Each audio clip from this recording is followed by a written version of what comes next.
प्रणतनिक्लेशनाशाय श्रीगोविन्दाय नमो नमः।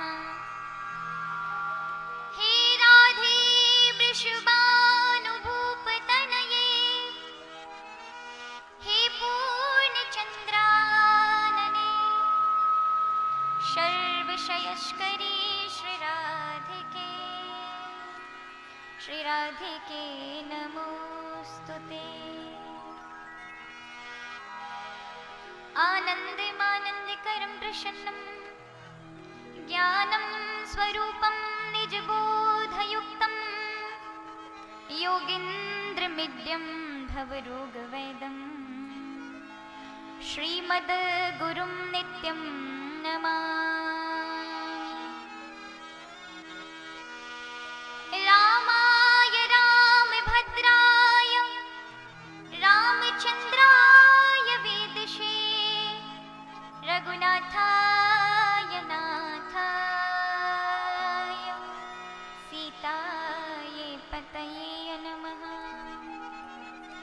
अतुलित बलिधामं हेमिशैलावदेहं तनुजवनिकृशानुज्ञानिनामग्रण्यं सकलगुणनिधानं वानराणां धीशं रघुपतिप्रियभक्तं वातजातं नमामि।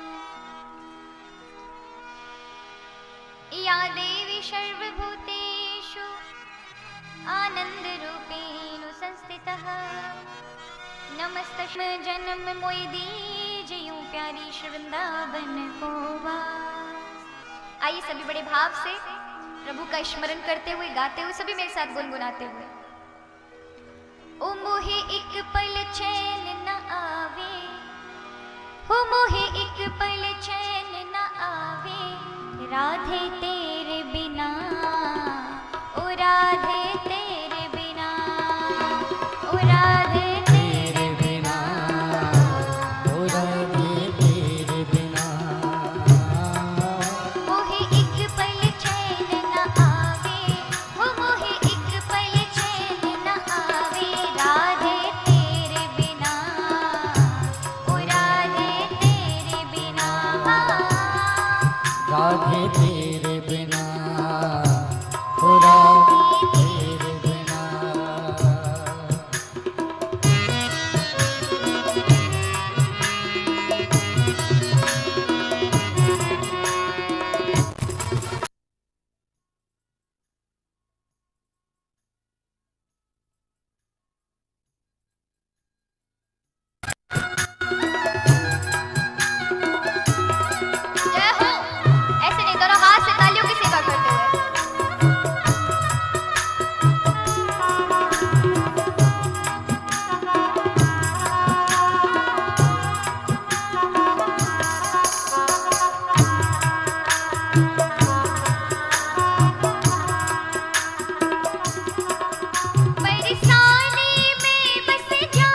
राधे तेरे बिना, राधे तेरे बिना, ओ राधे तेरे बिना, राधे तेरे बिना, ओ राधे तेरे बिना, राधे तेरे बिना। राधा रानी की जय, महारानी की जय, राधा रानी की जय, महारानी की जय, ओ राधा रानी की जय, महारानी की जय, राधा रानी की जय, सभी गाते हुए महारानी की जय। बोलो बरसाने वाली की जय जय जय, बोलो बरसाने वाली की जय जय जय, ओ बोलो बरसाने वाली की जय जय जय, बोलो बरसाने वाली की जय जय जय, ओ राधा रानी की जय, महारानी की जय, राधा रानी की जय, महारानी की जय, ओ राधा रानी की जय, महारानी की जय, राधा रानी की जय, महारानी की जय, ओ राधा रानी की जय, महारानी की जय, राधा रानी की जय, महारानी की जय, ओ राधा रानी की जय, महारानी की जय, राधा रानी की जय, महारानी की जय, राधा रानी की जय, महारानी की जय, राधा रानी की जय, महारानी की जय, राधा रानी की जय, महारानी की जय, राधा रानी की जय, महारानी की जय, राधा रानी की जय, महारानी की जय, राधा रानी की जय, महारानी की जय, महारानी की जय, ओ बोलो बरसाने वाली की। जय जय जय। आज का ही दिन है, आज ही बोल रही हूँ कि आप लोग गाएं, कुछ तालियां बजा लें, कल नहीं बोलूंगी आप लोगों को। ओ राधा रानी की जय, महारानी की जय, राधा रानी की जय, महारानी की जय, ओ राधा रानी की जय, महारानी की जय, ओ राधा रानी की जय, महारानी की जय, ओ बोलो बरसाने वाली की जय जय जय, बोलो बरसाने वाली जय जय जय, ओ बोलो बरसाने वाली की जय जय जय, बरसाने वाली की जय जय जय, ओ राधा रानी की जय, महारानी की जय, राधा रानी की जय, महारानी।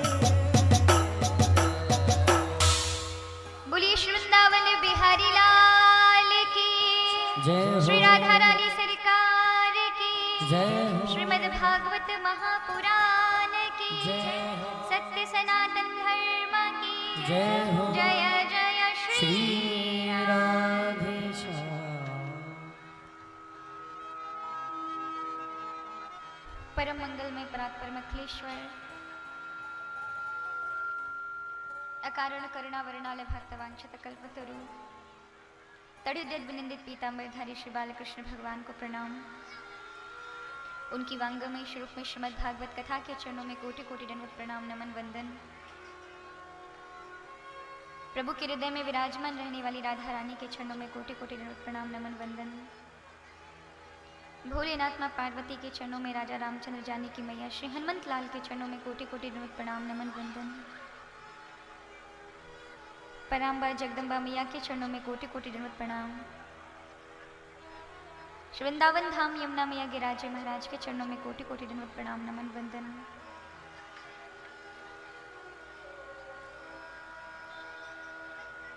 आचार्य चरण श्री निम्बार्क भगवान के चरणों में कोटि कोटि दंडवत प्रणाम। परम पूज्य दादा गुरुदेव उद्धव देवाचार्य, धमन देवाचार्य श्री नरदास जी महाराज के चरणों में कोटि कोटि दंडवत प्रणाम। परम पूज्य सद्गुरुदेव भगवान के चरणों में कोटि कोटि दंडवत प्रणाम।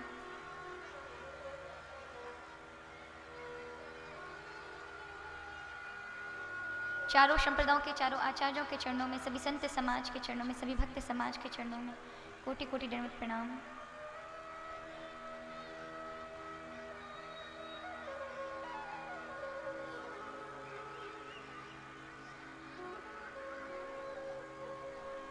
इस यज्ञ में आवाहित पूज्य देव प्रतिमंडल के चरणों में कोटि कोटि दंडवत प्रणाम। मंचस्थ उपव्यास स्वरूप ब्राह्मण देवता को कोटि कोटि दंडवत प्रणाम। मेरे सहयोगी संगीत बंधुओं को भी कोटि कोटि दंडवत प्रणाम। और आप सभी हरि वैष्णव जन जो यहाँ उपस्थित हैं, आप सभी हरि भक्तों को मेरी ओर से व्यासपीठ की ओर से नमन व प्रणाम वंदन। इनमें आवाज नहीं आ रही, आउटर से आ रही है, इनमें नहीं आ रही। सुनो एक बार। राधे राधे।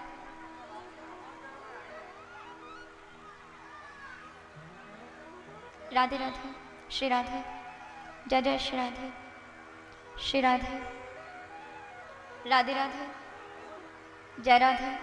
अब आई आ रही, श्री राधे, राधे राधे।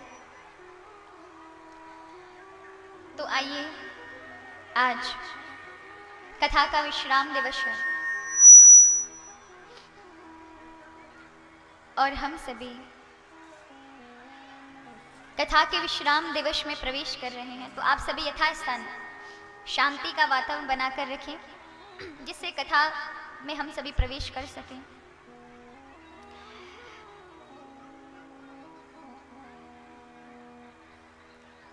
इन 7 दिवस के अंतर्गत हम सभी ने भगवान के बड़े सुंदर सुंदर चरित्रों का, वही जो प्रारंभ में महात्मा की चर्चा से ये कथा आरंभ हुई थी, भागवत में भगवान के अवतार क्यों होते हैं, धर्म क्या है, व्यक्ति का लक्ष्य क्या होना चाहिए, इन सभी प्रश्नों का उत्तर ही श्रीमद् भागवत है। शास्त्रों में भागवत कथा को निगम कहा गया है। निगम कहते हैं वेद को। ध्यान देंगे मेरी बात पर। किसे कहते हैं निगम? वेद को कहा जाता है। इसलिए भागवत हमारे यहाँ हमारे सनातन वैदिक परंपरा में 4 वेद हैं, लेकिन 5वां वेद भागवत कथा को माना गया। कहते हैं कि जिन्होंने वेदों का अध्ययन नहीं किया है, जिन्होंने वेद आदि नहीं पढ़े हैं, वो भागवत कथा को श्रवण कर लेते हैं, भागवत कथा का मनन चिंतन कर लेते हैं, तो उन्हें वेदों का फल प्राप्त होता है, क्योंकि वेदों का सार है श्रीमद् भागवत कथा। वेदों को आप जान नहीं सकते, लेकिन भागवत कथा बड़ा सरल है। प्रभु ने बड़ी कृपा करके हमारे बीच में यह भागवत कथा दे दी, जिसमें हम उन वेदों में जहां भगवान को अलग अलग रूपों में नेति नेति कह करके उस ब्रह्म को बिखरा हुआ पाया गया है, वही भागवत कथा उसे इकट्ठा करके आपके समीप सौंप देता है, प्रभु के प्रति प्रेम जगाने की प्रक्रिया बताता है। लेकिन इस कथा का मतलब ये नहीं है, इस कथा का सीधा सा मतलब है भगवान के प्रति आपके जीवन में प्रेम उत्पन्न हो, प्रेम बढ़े। माताएं बहनें बैठ जाएं, अपना ध्यान यहाँ दें, यहाँ देखें सभी, यहाँ देखें। बोलो वृंदावन बिहारी लाल की जय हो। माताएं अभी कहीं और ध्यान है इनका। अच्छा, आज सप्ताह की कथा में आज कथा का विश्राम दिवस है, तो आप सभी माताएं बहनें कथा श्रवण करने के लिए आए हैं कि एक दूसरे से बातचीत करने के लिए? अच्छा, जो कथा में आए वो ऊंचे हाथ करिए, जो कथा में आए, केवल कथा में, केवल कथा में आए वो हाथ ऊंचे करें। भाइयों का तो है ही, आप तो बड़ा ध्यान से श्रवण करते हैं, आपको कहने का हमें कभी मौका ही नहीं दिया आप लोगों ने। देखिए हमारी ये माताएं हैं ना, ये बीच में बैठ करके थोड़ा खिसको ना, ये लड़ाई झगड़ा करते हैं। और तो कई माताएं तो अपने गहने कपड़ों की बातें करती होंगी, कहाँ से लिया ये कुंडल, कहाँ से लिए ये हार, कहाँ से ली साड़ी, हमें बताओ कितने का लिया। कई माताएं तो परिवार को भी लेकर यहीं आ जाती हैं। आती हैं कि नहीं आती हैं? कैसा है घर में, सब बढ़िया है, सास ससुर बढ़िया है, कोई लड़ाई झगड़ा तो नहीं है? बताइए, कथा में भी संसार आ गया, जबकि कथा को तो घर में ही छोड़, संसार को घर में छोड़ कर आना चाहिए कथा में।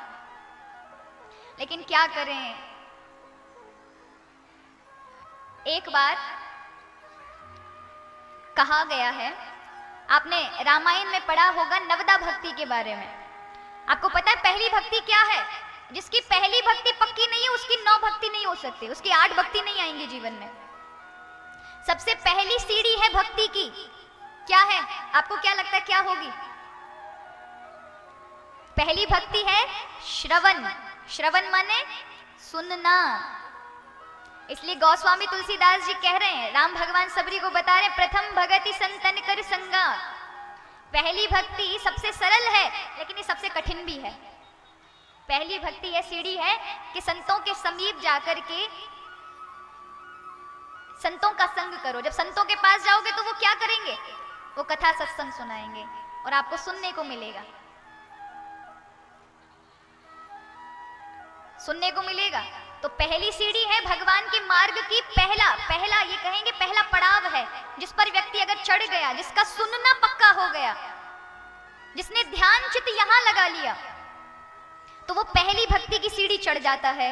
और यदि पहली सीढ़ी नहीं चढ़े तो आप बस सीढ़ियों को देखते ही रह जाना, आप चढ़ नहीं पाओगे। बस सीढ़ियां दिखाई तो देंगी, लेकिन आप चढ़ने के लिए पात्रता आपके अंदर आई नहीं है। एक वक्ता जो कथा कहता है ना, उसको भी बहुत बड़ा श्रोता बनना पड़ता है पहले, ऐसे ही वक्ता नहीं बन जाता, हमें भी बहुत सुनना पड़ता है, कथाओं का स्वाध्याय करना पड़ता है, कथाओं को बार बार उसी कथाओं को, उन्हीं श्लोकों को पढ़ेंगे, सुनेंगे, उनमें से कुछ ना कुछ नया निकलेगा, तब कुछ प्राप्त होता है। तो एक वक्ता भी तब पूर्ण वक्ता होता है जब वो एक बहुत बड़ा श्रोता हो, सबको सुने। तो श्रोता की भी पात्रता होती है कि उसे पूर्ण श्रोता होना चाहिए। जब कथा में आए ना, तो घर गृहस्थी जो भी झंझट है बाहर पंडाल के, केवल यहां कथा में भगवान से हमारा और आपका मिलन हो। पर क्या करें, हमारे पे तो पर्दा पड़ चुका है महाराज। या तो हमारी वही हालत है जैसे एक बहू होती है ना, बेचारी का नया ब्याह हुआ हो, हाथ में मेहंदी लगी हो, अब ससुराल वाले ले गए भगवान के मंदिर में, तो पर्दा डला हुआ है माथे पर, घूंघट डला हुआ है, हाथ में मेहंदी लगी, भगवान के मंदिर के सामने खड़ी हुई है। वहां भी ठाकुर जी के मंदिर में, भगवान के मंदिर में पर्दा लगा है।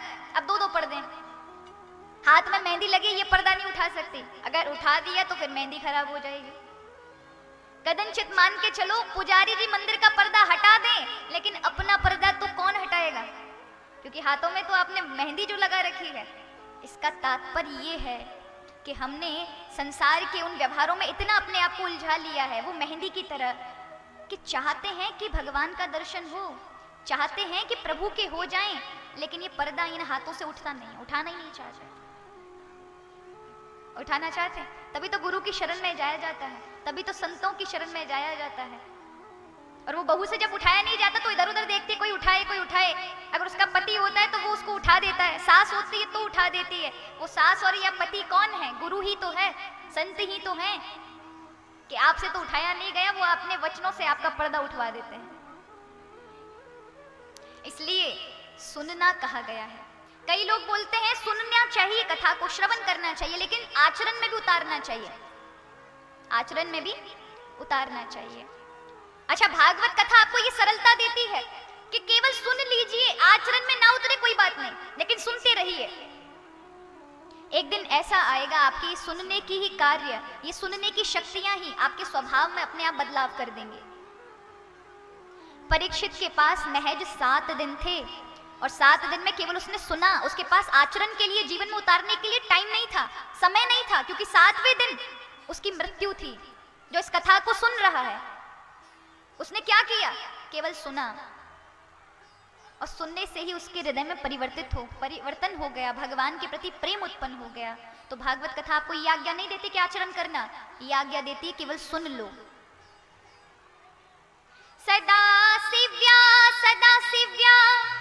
श्रीमद् भागवती कथा, यस्या श्रवण मात्रेण हरि चित्तम समाश्रये। सुनोगे तो क्या मिलने वाला है? कल बात आई थी ना, हम लेन देन वाले बड़े हैं, भगवान से हमेशा लेन देन करते हैं, पहले करेंगे बाद में, पहले बताओ मिलना क्या है हमें, हमेशा यही बात रखते हैं। तो यहाँ भी इनको पता था कि ये सारे लोग हैं, हम लोग बड़े महाआलसी, उन्हें पता था ऋषियों को कि ये पूछेंगे क्या मिलेगा सुनने से। तो कहा सदा सेव्या, सदा सेव्या, सदा सुनते रहो, सदा सुनते रहो भागवत कथा को। क्या मिलेगा सुनने से? बोले भैया कथा श्रवण करने से भगवान के शरीर के अंदर प्रवेश करने के केवल 2 दरवाजे हैं। 2 दरवाजे भगवान जहां से प्रवेश करते हैं इस शरीर के अंदर। कौन कौन से? पहला मुख है, पहला मुख है, ये तब भी अपवित्र माना जाता है, लेकिन दूसरा जो दरवाजा है वो बड़ा पवित्र है, और वो है आपके कान, कर्णरंध्रेण। कानों से सुनकर भगवान हृदय में प्रवेश होते हैं, इसलिए सुनना चाहिए। जब आप कथा श्रवण करते हैं तब आप ये मत सोचिए कि आप केवल कथाएं या कोई सत्संग श्रवण कर रहे हैं, सत्संग के साथ सत्य यानी श्री हरि आपके कान से आपके शरीर में प्रवेश कर रहे हैं। अब वो बात अलग है कि हमने से मरगट बना लिया है, अनाप शनाप जो भी मन में आता है सब खा जाते हैं। भगवान ने तो बड़ा सुंदर ये शरीर पवित्र मंदिर बना कर दिया है। देहो देवालयम प्रोक्तम, ये जो शरीर है ना ये देवालय है, ये मंदिर है। इसको साधारण मत समझिए, लेकिन हमने तो इसे सब कुछ बना डाला। भगवान ने बनाकर तो भेजा था शाकाहारी, लेकिन हम बन गए मांसाहारी। भगवान ने क्या बनाकर भेजा था आपको? हम लोगों को शाकाहारी बना, क्योंकि हमारा जो बॉडी स्ट्रक्चर है वो शाकाहारी का है, लेकिन हम मनुष्य हैं ना, इसलिए प्रकृति के विरुद्ध काम करते हैं। भगवान ने गाड़ी तो बनाई थी पेट्रोल की, अब हम डीजल डालने की कोशिश कर रहे हैं, उसमें चल पाएगी? भगवान ने तो शाकाहारी देह बनाई है, लेकिन बन गए मांसाहारी। कभी देखिएगा एक शाकाहारी व्यक्ति के जबड़े में, दांतों में, और एक मांसाहारी के जबड़े और दांतों में बहुत बड़ा फर्क है। उनकी आंतें, पचाने की शक्ति, हर चीज, बॉडी स्ट्रक्चर अलग है। हम शाकाहारी हैं और मांसाहार कर लेते हैं तो ये बॉडी उतनी क्षमतावान नहीं कि उसे पचा पाए, इसलिए अनेक रोग पैदा हो जाते हैं शरीर में। लेकिन मांसाहारी प्राणियों के अंदर नहीं होगा रोग पैदा, क्योंकि उनके अंदर क्षमता बनाई है उसे पचाने के लिए।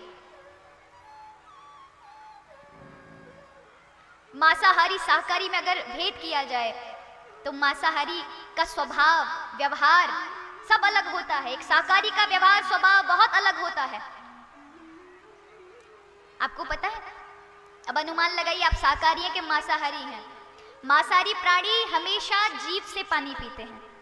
किससे पानी पीते हैं? जीभ से पानी पीते हैं। और शाकाहारी होठ से पानी पीते हैं। तो अब आप अनुमान लगाइए, आप किससे पानी पीते हैं? होठ से पीते हैं कि जीभ से पीते हैं? किससे पीते हैं? कभी बिल्ली देखी है? कभी कुत्ता देखा है? कभी शेर देखा है? ये सब जीभ से पानी पीने वाले, इसलिए मांसाहारी हैं। कभी बकरी देखी है? कभी गाय देखी है? ये सब होठ से पीते हैं। ये पानी को होठ से ग्रहण करते हैं, ना कि चाट करके जिह्वा को, तब पानी ग्रहण करते हो। क्योंकि इनकी बॉडी स्ट्रक्चर भगवान ने बहुत अलग बनाया है। मनुष्य जीभ से पानी नहीं पीता। अगर आप देखना अपने घर में जाकर के कटोरी रख लेना या ग्लास रख लेना और जीभ से टच करके पीने की कोशिश करना। अगर आपकी जीभ उसे पानी को सोख लेती है, जीभ हल्का टच करते ही पानी को, तो समझ लीजिए आप मांसाहारी प्राणी हैं। और अगर आपको होठ से पानी पीना पड़ता है गिलास को उठा करके, जीभ सोखने का काम नहीं कर रही है, तो समझ लीजिए आप, भगवान ने उन शाकाहारी प्राणियों में आपको बनाया है। लेकिन हम हमेशा विरुद्ध काम करते हैं प्रकृति के। हर चीज में उल्टा ही काम करना है। सारी चीजें विधिवत चल रही है। सर्दी अपने टाइम में आएंगी, गर्मी अपने टाइम में आएंगी, पेड़ की पतझड़ अपने आप अलग ऋतु में अपने आप झड़ जाएंगे, अलग ऋतुओं में वही पत्ते फिर से उग आएंगे। हर एक चीज नियम में है। पेड़ों पे पक्षी अपने आप चहकेंगे सुबह उठते ही, हर जगह कलरव होगा, लेकिन रात्रि में ये मौन हो जाएंगे, ये सभी शांत हो जाएंगे। लेकिन मनुष्य जहां शांत होना चाहिए वहीं उद्यम मचाएंगे। रात्रि में सब कुछ प्रकृति के विरुद्ध काम करना, हर चीज में अपना मनमानी करना, ये मनुष्य का कार्य है। क्योंकि मनुष्य जितनी ज्यादा श्रेष्ठ बुद्धि है उतना ही उद्दंड है। इसलिए आज इन जीव जंतुओं से इस प्रकृति को खतरा नहीं है, इस मदर नेचर को कोई खतरा नहीं है। यहाँ की प्रकृति से केवल मनुष्य को इस प्रकृति से खतरा है। मनुष्य खतरा बन गया इस प्रकृति के लिए। वो जीवों को मार रहा है, वो वृक्षों को काट रहा है, वो पहाड़ों को नहीं छोड़ रहा, वो नदियों को नहीं छोड़ रहा, वो हर जगह गंदगी फैला रहा है। नदियों को दूषित कर दिया, पहाड़ों को दूषित कर दिया। खतरा जीव जंतुओं से नहीं है, खतरा तो मनुष्य से है, हम लोगों से है। जितना प्रकृति को संवारने का काम मनुष्य ने किया है, उससे ज्यादा बिगाड़ने का भी काम मनुष्य ने ही किया है। इसलिए हमें अपने आप को सुधारना होगा। बड़ा सुंदर प्रभु ने ये देवालय दिया है। कई लोग तो भगवान में भी गलतियां नजर कर लेते हैं। कई लोग कहते हैं ये भगवान ने सब बेकार बनाया है। हम अगर बनाने वाले होते तो अपने तरीके से बनवाते हैं। भगवान ने हर जगह गलती की है, हमेशा प्रभु में गलतियां खोजते हैं। ये गलत किया, वो गलत किया, हमारे साथ गलत किया, लेकिन हम भूल जाते हैं कि जो आज हमें भोगना पड़ रहा है या दुख आ रहे हैं वो हमारे पूर्व के किए हुओं का फल है, उसमें परमात्मा का कोई अधिकार नहीं। वो तो हमेशा समवर्ती है, सबके लिए एक समान है। अपने कर्मों के कारण व्यक्ति अपना दुख भोगता है, उसके यहाँ सबके लिए बराबर न्याय है। आप बताइए, क्या आप वायु नहीं ले रहे? वो वायु तो भगवान ने सबके लिए दे रखी है। क्या सूर्य की रोशनी आप सबके लिए नहीं आ रही? क्या वर्षा होती है, क्या आप सबके लिए नहीं आता पानी? क्या भगवान भेद करते हैं कि नहीं नहीं, जो नास्तिक है ना उसके यहाँ तो जल नहीं बरसाऊंगा एक बूंद, लेकिन जो आस्तिक है उसके यहाँ भर भर के जल बरसेगा? ऐसी व्यवस्था नहीं है परमात्मा की। सबके लिए एक समान है, लेकिन व्यक्ति कर्मों के आधार पर ही सब कुछ भोगता है। एक दो मित्र थे, तो अब ये दो मित्रों ने, बड़े नास्तिक थे ये, इनको भगवान पे पूरी कोई आस्था नहीं थी। तो ये दोनों मित्र कहने लगे कि परमात्मा ने जो ये चीजें बनाई है सब बेकार बनाई है, कोई तौर तरीके से नहीं बनाया। हम होते तो हम बनाते, अपनी बुद्धि लगाते। आजकल आप देखें साइंटिस्ट बोलते हैं, क्या बोलते हैं? आजकल हमें हमारे छोटे छोटे बच्चों को पढ़ाया जाता है, जो कॉन्वेंट स्कूल में पढ़ते हैं, इंग्लिश मीडियम स्कूल में पढ़ते हैं, उन्हें पता होगा। साइंटिस्ट बताते हैं कि ये जो ब्रह्मांड है ये पहले गैस का गोला था, बिग बैंग थ्योरी के हिसाब से। वो साइंटिस्ट जो बोलते हैं ये पहले एक बहुत बड़ा गैस का गोला था, अचानक से इसमें विस्फोट हुआ और ये पूरा संसार बन गया। समझ आती है बात आप लोगों को? क्या किसी विस्फोट से कोई चीज बनती है या बिगड़ती है? क्या होता है? कोई बम धमाका हो जाए तो क्या होने वाला है? सब बिगड़ेगा कि बन जाएगा अपने आप? बिगड़ेगा ना। अगर मान के चलो कुछ धमाका हो जाए तो क्या होगा? अस्त व्यस्त हो जाएंगे लोग, बिगड़ जाएगा सब कुछ। लेकिन उनकी थ्योरी है कि ये सब एक विस्फोट से हुआ और सब एकदम ठीक ठाक सब बन गया अपने आप। ये आज तक मेरे पल्ले नहीं पड़ी महाराज बात। ये तो वही बात हो गई कि अचानक से किसी के यहाँ बहुत बड़ी मशीन थी प्रिंट करने वाली, और अचानक से व्यक्ति कहता है, एक आदमी कहता है कि मेरे पास प्रिंटिंग प्रेस थी, मैं रात्रि को बस शटर डालकर गया था और सुबह आके शटर खोला तो क्या देखा कि सारी की सारी बड़ी बड़ी किताबें अपने आप छप गई हैं, अपने आप पेपर निकले, सब प्रिंटिंग प्रेस में गए और वैसा का वैसा सब अपने आप अपलोड होता गया। सारी चीजें ठीक ठीक, कहानियां अपने आप जीवन की सब उतरती चली गई और अपने आप वो सारी की सारी किताबें सामने रख गई, अपने आप हो गया। सब एक विस्फोट हुआ था उसमें ऐसा हुआ। समझ में आती? कोई यकीन करेगा? कोई विश्वास करेगा? नहीं।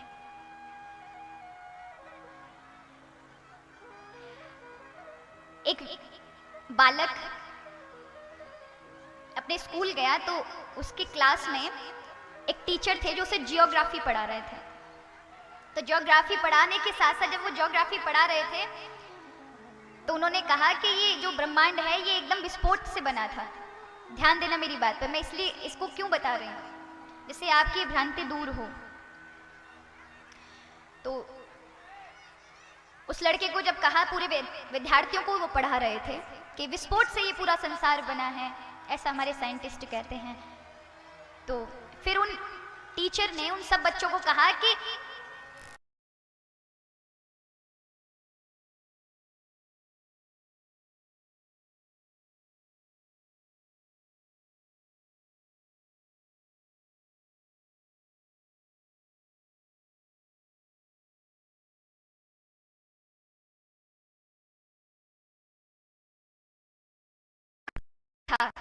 उसने मजाक करना सोचा कि मैं देखता हूं गुरुजी का, इन टीचर का क्या रिएक्शन होना चाहिए। तो हुआ क्या, उसने टेढ़ी मेढ़ी लकीरें खींच करके उनमें रंग भर दिया, रंग भर करके देशों के नाम लिख दिए, खंडों के नाम लिख दिए और अपने आप चुपचाप गुरुजी की टेबल पर, वो टीचर जो जहां बैठे थे वहां पर चुपचाप रख करके और सबसे पीछे वाली सीट पर बैठ गया। अब बहुत सारे पेज थे, वो अध्यापक चेक करता करता करता करता जैसे ही नीचे की ओर आया तो देखा बहुत बेकार सा एक नक्शा बना पड़ा है। बड़ा क्रोधित हो गया, देख करके लाल हो गया, एकदम तमतमा गया। ये किसने बनाया है? ऐसा किसने बनाया? ये कोई मैप है?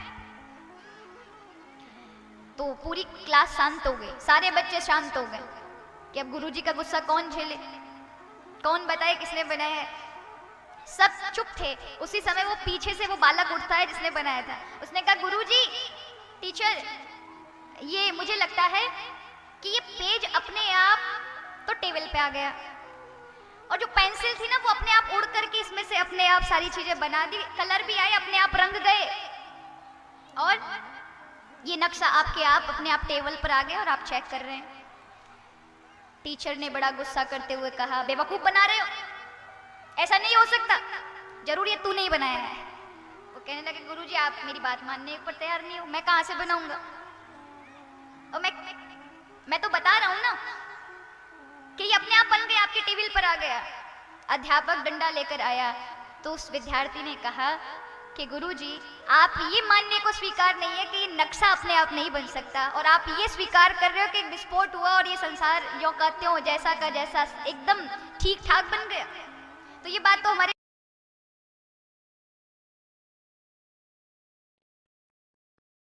और एक नन्हे से विद्यार्थी ने मुझे उल्टा प्रश्न चिन्ह लगा दिया मेरे पर कि हम जो पढ़ा रहे हैं पहले उस पर हम गंभीरता तो लेकर आए।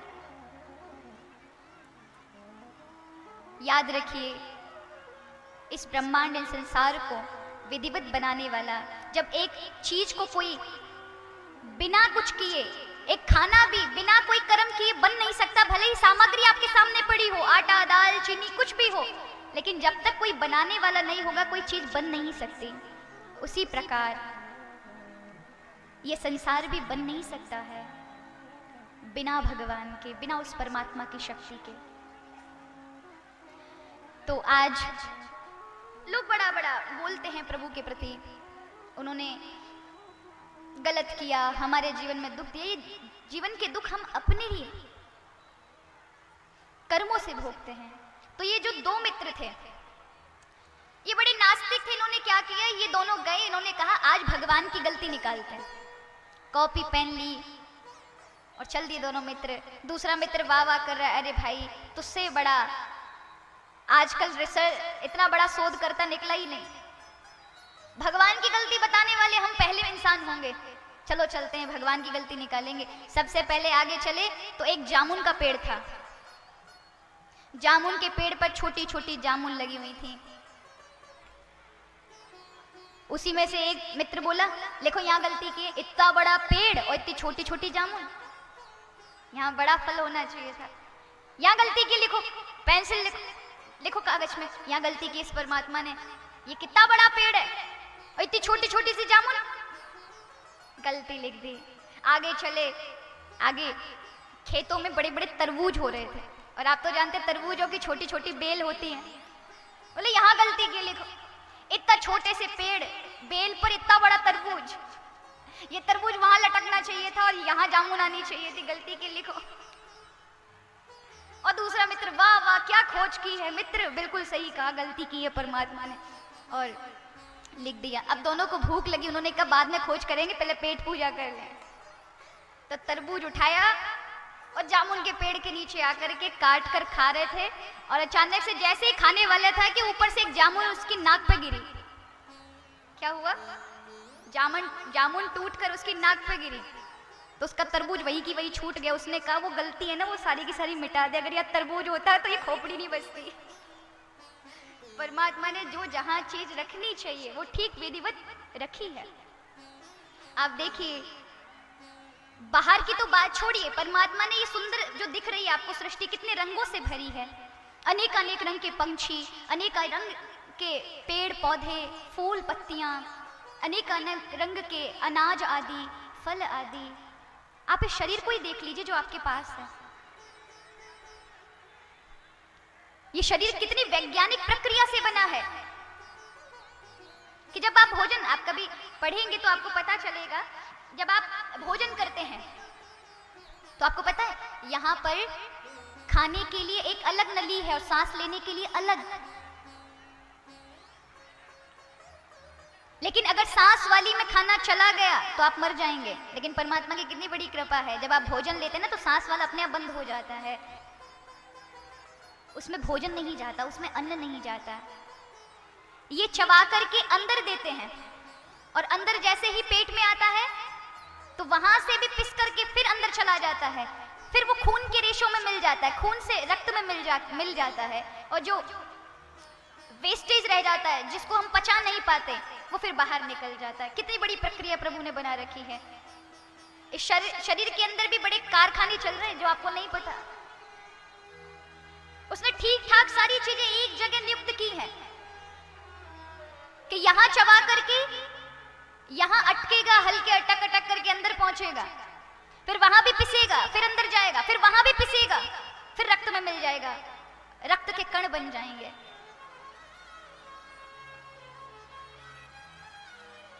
सारी चीजों की बड़ी सुंदर प्रक्रिया परमात्मा ने बनाई है। जो पच जाता है वो आपके रक्त, उसका रक्त बन जाता है, और जो अपच रह जाता है वो शरीर से बाहर हो जाता है। तो उससे बड़ा वैज्ञानिक कौन होगा? उसने सृष्टि को बड़ी विधि विधान से बनाया है। तो आज मैं साइंस के विरोध में कभी नहीं बोलती, क्योंकि यही साइंस है जिसकी वजह से आप सुन पा रहे हैं ना। ये माइक भी साइंस की देन है, ये घड़ी भी साइंस की देन है, ये गाड़ी भी साइंस की देन है। लेकिन गलती यहाँ है कि ज्ञान से ही विज्ञान का जन्म हुआ है, कहीं अन्यत्र से नहीं आई विज्ञान। ज्ञान से ही, सत्यता को जानना ही ज्ञान है और सत्यता को जानना ही विज्ञान है। लेकिन विज्ञान के प्रति तब थोड़ा खेद होता है जब वो परमात्मा की बनाई हुई सृष्टि से ही शोध करते हैं और फिर उस बनाने वाले पर ही प्रश्न चिन्ह लगा देते हैं। वही से सारी चीजें लेंगे और वही को उसी में प्रश्न चिन्ह लगा देंगे, और हमारे बालकों को वही सिखा रहे हैं। ये बालिका को बोलें कि वो टॉर्च ना लगाए।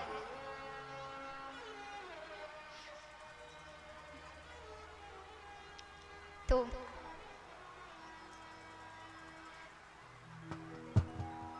हम अपने बालकों को ये शिक्षा दें। ठीक है, पाश्चात्य शैली की ओर बढ़े आप, मैं कोई मना नहीं करूंगी, लेकिन जब अपने भारतीय संस्कृति की बात आए तो गर्व होना चाहिए। कई बार देखने को मिलता है, अब हम बहुत बार कहते हैं वो भारत देश है मेरा,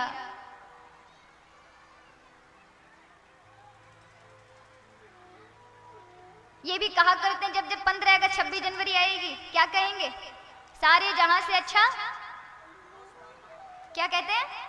सारे जहां से अच्छा हिंदुस्ता हमारा, हम बुलबुले हैं इसके, ये गुलसिता हमारा, ये कहते हैं ना। पर क्या वास्तव में हम ये सब अपने जीवन में अपनाते हैं? कहीं कुछ बात मनवानी होगी तो इसी को, भारत को संकट में डाल देंगे, तोड़ फोड़ करेंगे, सरकारी चीजों को जलाएंगे, बसों को जलाएंगे, ऑफिसों को जलाएंगे, लोगों को परेशान करेंगे। इतने उपद्रवी बन जाते हैं और भूल जाते हैं कि इससे हमारा देश बहुत पीछे जा रहा है। अगर आपने 4 बसें जला दी, रेलगाड़ियां जला दी, तो इसमें आपने अपना ही अहित कर लिया, अपने ही देश को, राष्ट्र को पीछे ले आए।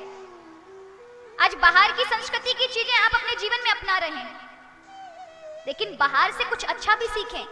ये शराब की देन पाश्चात्य शैली है, विदेशों से आई है। शराब तो एक छोटा सा नशा रह गया, अब तो बहुत बड़े बड़े भयानक नशे आ गए महाराज। ऐसे ऐसे नशे हैं कि बस लोग लेते हैं और पूरे 24 घंटे पता नहीं ना उनका शरीर काम करता है ना बुद्धि काम करती है, जीवन पे भार हैं ऐसे लोग।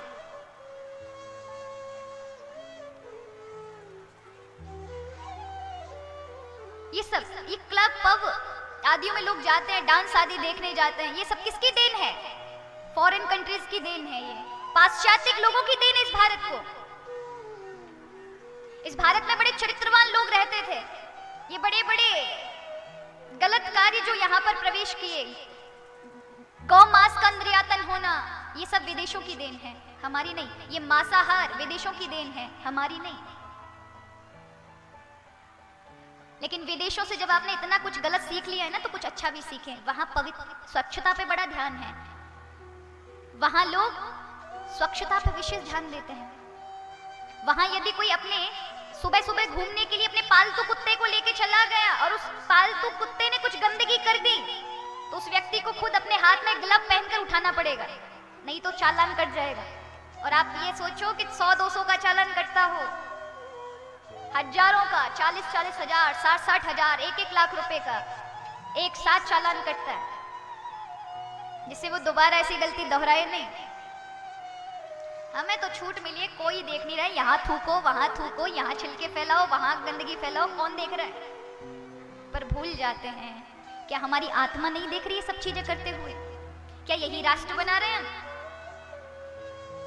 कभी अपनी चीजें मनमानी होती तो हम हड़ताल कर देते हैं, अजी हम नहीं मानेंगे, हमारी मांगे पूरी करो, नहीं तो हम काम बंद कर देंगे। हड़ताल पे आ जाते, वकील हो, डॉक्टर हो, मजदूर वर्ग हो, व्यापारी हो, सबके सब सड़क पर उतर जाएंगे। 5 दिन काम नहीं करेंगे, 4 दिन काम नहीं करेंगे। आप जानते हो इससे आपकी भारत की, आपके देश की आर्थिक व्यवस्था पीछे रह जाती है। आप विदेशियों से सीखें कि जब उन्हें हड़ताल करनी होती है ना, उन्हें अपनी बात मनवानी होती है तो काम नहीं छोड़ते। वो इस बात को जानते हैं, अगर हमने काम छोड़ा तो हमारे देश की अर्थव्यवस्था बहुत पीछे चली जाएगी और हमारा देश पीछे हो जाएगा। क्या करते, उन्हें 6 घंटे 8 घंटे काम करने के लिए दिया जाता है समय, वो उस समय 12 से 14 घंटे काम करते हैं। कितने घंटे काम करेंगे? 14 घंटे अपने मुंह पर काली पट्टी बांध लेंगे और काली पट्टी बांध करके 6 घंटे की बजाय 12 घंटे काम करेंगे। वो अपने देश को पीछे नहीं रहना चाहते, अपनी बातें भी मनवानी है, लेकिन काम बढ़ा देते हैं। आखिरकार उस कंपनी के मालिक को उनके हाथ पैर जोड़ने पड़ते हैं, भैया कुछ हो गया तो कंपनी डूब जाएगी, मत करो इतना काम, मत करो, और आखिरकार माननी पड़ती है। लेकिन हमारे भारत में सब नहीं है।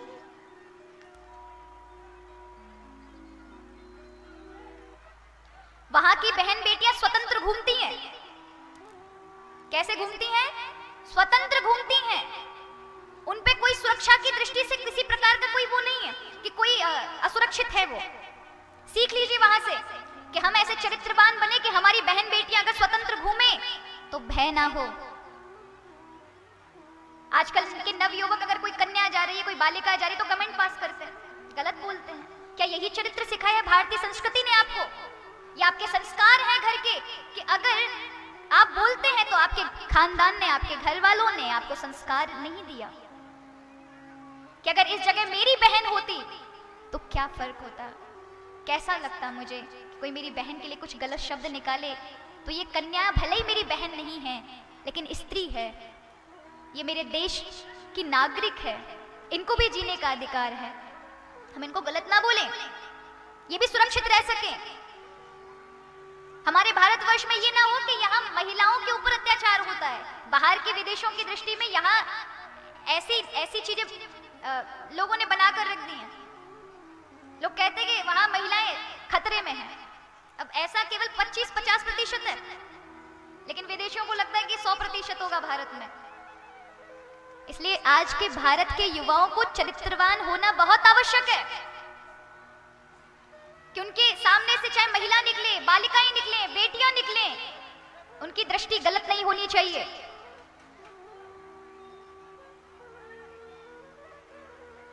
हमारी बहन बेटियां सुरक्षित रहें, ऐसा प्रयत्न करें।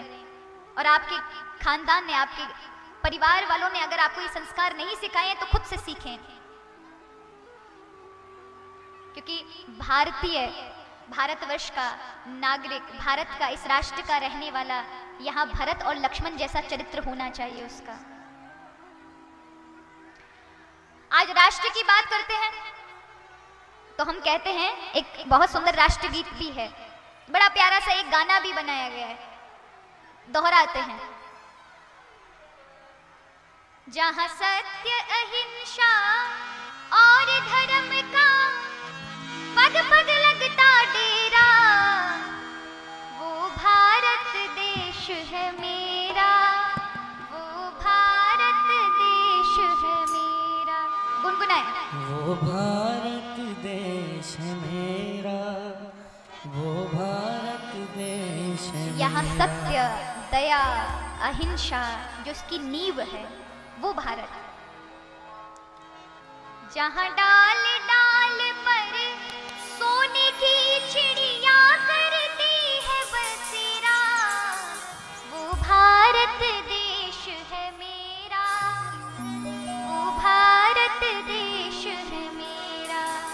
ओ भारत देश है मेरा, ओ भारत देश है मेरा। बहुत बोलते भारत देश है मेरा, भारत देश है मेरा, लेकिन क्या हम भारतीय होने के कोई अधिकार, राष्ट्र प्रेम निभाते हैं? अगर आपका ऐसे गाने सुन करके और राष्ट्र भाव ना जागा तो आप भारतीय होने लायक नहीं है। केवल वो सब गीते 26 जनवरी और 15 अगस्त में आपके अंदर केवल झंडा और बूंदी खाने के लिए काम आए तो मर जाओ, आप डूब मरो। कि बस झंडा देखे, 26 जनवरी को लहराए, बस उस समय तो राष्ट्र गीत 2-2.5 घंटे अच्छे लगेंगे, उसके बाद फिर तब बेकार। होता भी तो यही है, 15 अगस्त आई, 26 जनवरी आई, तब राष्ट्र प्रेम 2 घंटे के लिए जागता है। सबको देख लो, सबके हाथ में भारतीय, मैं भारतीय, मेरा भारत देश महान, लेकिन फिर 26 जनवरी की शाम आई कि वही तिरंगे जो आपके हाथ में वो पैरों तले कुचल रहे होते हैं। ये राष्ट्र प्रेम है? क्या इसको राष्ट्र प्रेम कहा जाता है? कि जिस तिरंगे के लिए हजारों ने अपना जीवन न्यौछावर कर दिया, वो अब पैरों तले कुचल रहा है, उसकी ये दुर्दशा हो गई। क्या ये राष्ट्र प्रेम है? ये राष्ट्र भाव है? अगर ऐसा राष्ट्र भाव है तो ये कर्म कांड रह गया कि केवल किसी विशेष चीज पर ही आपको ये चीजें याद आती हैं और बाकी दिन आपका कोई राष्ट्र प्रेम नहीं है। राष्ट्र भाव तो इतना होना चाहिए कि जब भी मेरा राष्ट्र गीत देश का गाया जाए तो मेरे पैर अपने आप खड़े हो जाएं। अगर बैठा भी हूं तो मेरा राष्ट्र गीत मेरे अंदर वो चेतना पैदा कर दे कि मुझे उठने पे विवश कर दे। जब बात राष्ट्र प्रेम की आए तो जीवन न्यौछावर करने की भावना जगी हो। ये तो वही वाली बात हो गई कि कोई कहे कि मुझे मेरी माँ से प्रेम करने के लिए कोई इंजेक्शन लगा दीजिए जिससे मुझे माँ के प्रति प्रेम हो जाए। डॉक्टरों के पास जाए, कोई ऐसा इंजेक्शन लगाओ कि देश प्रेम हो। वो तो खुद से होगा। कोई इंजेक्शन, कोई दवाइयां काम नहीं, कोई दूसरा बोले तब आपके जीवन में प्रेम आए, वो तो खुद से आना चाहिए। राष्ट्रभक्ति खुद से होनी चाहिए। और ये मुझे यहाँ कथा व्यासपीठ से बोलने का विषय नहीं है, लेकिन आज के दौर में जब देखती हूँ कि 26 जनवरी हो, 15 अगस्त हो, तो बालक केवल उसी समय तो राष्ट्र प्रेम दिखाएंगे, लेकिन बाकी समय कोई राष्ट्र के प्रति प्रेम नहीं है। वही तिरंगे पैरों तले को चल रहे हैं, उनका कोई सम्मान नहीं। एक विदेश में घटना घटी। एक चोर चोरी करने के लिए एक व्यक्ति के घर में घुसा। उसने बहुत सारा सामान लूट लिया और जो सेठ था उसने सोते हुए ने जैसे उसकी आंखें खुली करवट लेते उसने देखा कि एक चोर मेरे घर में घुसा है। तो उसने क्या किया कि वो चोर जैसे देखा कि सेठ एकदम उठा है तो भागने की कोशिश सामान को लेकर कर रहा था कि उसी समय उस सेठ ने अपने मोबाइल पर वहां के उस देश का राष्ट्रगान चला दिया। तो वो चोर चोरी कर रहा था लेकिन एकदम अपने उस कंडीशन में खड़ा हो गया जिस प्रकार राष्ट्रगीत के लिए, राष्ट्रगान के लिए लोग खड़े हो जाते हैं सावधानी पूर्वक। तब तक उसने पुलिस को फोन बुला कर लिया और तब तक पुलिस आई, उस चोर को पकड़ लिया। चोर को जेल हुई, लेकिन फिर वहां के कानून ने, कोर्ट ने चोर को रिहा किया और सेठ को पकड़ लिया। एक चोर होकर के राष्ट्र प्रेम तो देखो उसका, चोरी करते समय भी राष्ट्रगान चलाने पे उसको राष्ट्र की मर्यादा का पता था, राष्ट्र भाव उसके अंदर था, इसलिए ये सही है। और उस सेठ ने राष्ट्रगान चलाने के बाद हमको फोन किया, मतलब वो अपनी क्रियाओं में था, उसको कोई भाव नहीं था, इसलिए ये मुजरिम है। तो आप बताइए, चोर के अंदर राष्ट्र प्रेम था और हम कैसे भारतीय, हमारे अंदर पैदा ही नहीं होता राष्ट्रीय भाव। ऐसा ना हो कि जो गाने आज हम गाते हैं वो भारत देश है मेरा, जहां डाल डाल पर सोने की चिड़िया करती हैं बसेरा, ये ऐसा ना गाया जाए जहां डाल डाल पर सोने की चिड़िया करती थी बसेरा, वो भारत देश था मेरा, कि वो भूतकाल बन के रह जाए। अगर आपकी ऐसी कंडीशन रही तो वो भूतकाल ही होगा कि कभी था भारत देश जहां सत्य अहिंसा धर्म का लगता पग पग डेरा था, लेकिन अब नहीं है। अगर चाहते हैं कि वर्तमान में ये सब चीजें रहें और था ना बने तो जीवन में राष्ट्र प्रेम जगाइए, राष्ट्र भाव जगाइए। आप चाहे कैसे भी वस्त्र पहने, जींस टी शर्ट पहने, कुछ भी पहने, कोई मनाही नहीं है, लेकिन कभी धोती कुर्ता, कुर्ता पजामा पहनने पड़े कभी माताओं को साड़ी लहंगा आदि पहनने पड़े तो गर्व होना चाहिए उस पर, ये मेरे भारतीय संस्कृति के वस्त्र हैं जिनके लिए हजारों लाखों ने अपने प्राण न्यौछावर किए। इसलिए समझें अपने आप को। तो आगे हम धर्मनिरपेक्षता की बात करते हैं। ये शब्द जो धर्मनिरपेक्षता है, आज लोगों ने इसको मान लिया कि धर्म रिक्तता, यानी धर्म नहीं होना चाहिए। पहले स्कूल में पढ़ाया जाता था गा से गणेश, लेकिन अब गा से क्या पढ़ाया जाता है? गा से गधा। पहले गणेश पढ़ाया जाता था, गणेश नाम लेने से धर्मनिरपेक्षता पर लगा देते चिन्ह कि यार धर्म की बात कह दी। गीता पढ़ा देंगे तो धर्मनिरपेक्षता होना चाहिए, गीता हिंदुओं का ग्रंथ है। भूल जाते कि यही गीता, कहीं पूरी गीता में हिंदू शब्द नहीं लिखा। यही गीता आज विदेशी अपना रहे अपने जीवन में। उन्हें धर्मनिरपेक्षता नहीं दिखती, जबकि वो क्रिश्चियन है। वो क्रिश्चियन है। अनेक अनेक क्रिश्चियनों की वो जो श्रृंखला बटी है वो सब अपना रहे हैं, गीता पढ़ते हैं। लेकिन हमारे भारत में धर्मनिरपेक्षता का ढिंढोरा पीटा जाता है। जब भी कोई बात आती है गीता की तो बोलते नहीं नहीं, ये धर्म की बात है, धर्मनिरपेक्षता होनी चाहिए। धर्मनिरपेक्षता का गलत अर्थ निकाल लिया है। ये धर्मनिरपेक्षता का शब्द इस्तेमाल करते हैं और बात धर्म रिक्तता की करते हैं, यानी धर्म नहीं होना चाहिए। लेकिन धर्मनिरपेक्षता का सीधा साधा अर्थ अगर बताऊं तो वो ये है कि इस भारत देश में समस्त धर्मों का सम्मान, समस्त धर्मों का आदर ही धर्मनिरपेक्षता है, यानी अनेकता में एकता। यहाँ हर धर्म का पालन वो अपनी स्वतंत्रता से व्यक्ति कर सकता है। यहाँ किसी के ऊपर थोपा नहीं जाता कि तुम इस धर्म के हो तो ये नहीं करोगे। यहाँ सबके लिए स्वतंत्रता है, सब अपने अपने धर्म का पालन करें। यहाँ अनेकता में एकता है, इसको कहते हैं धर्मनिरपेक्षता। यहाँ सब धर्मों के प्रति सम्मान है, यहाँ किसी को नीचा नहीं देखा जाता, उसको कहते हैं धर्मनिरपेक्षता। जहां सब धर्मों के प्रति आदर हो, वो केवल भारत देश में ही संभव है। और वही लोगों ने धर्मनिरपेक्षता शब्द को गलत नजरिया दे दिया। उन्होंने सोच लिया धर्मनिरपेक्षता मतलब धर्म की रिक्तता, जिसमें कोई धर्म ही ना हो। तो ये गलत है। इसलिए अपने धर्म को समझें, अपने राष्ट्रीय भाव को जगाएं। भगवान कृष्ण भी यही महाभारत के युद्ध में यही तो बता रहे हैं। जो अपने धर्म को नहीं छोड़ता, जो अपने राष्ट्र के हित में कार्य करता है, वही सच्चा मनुष्य है।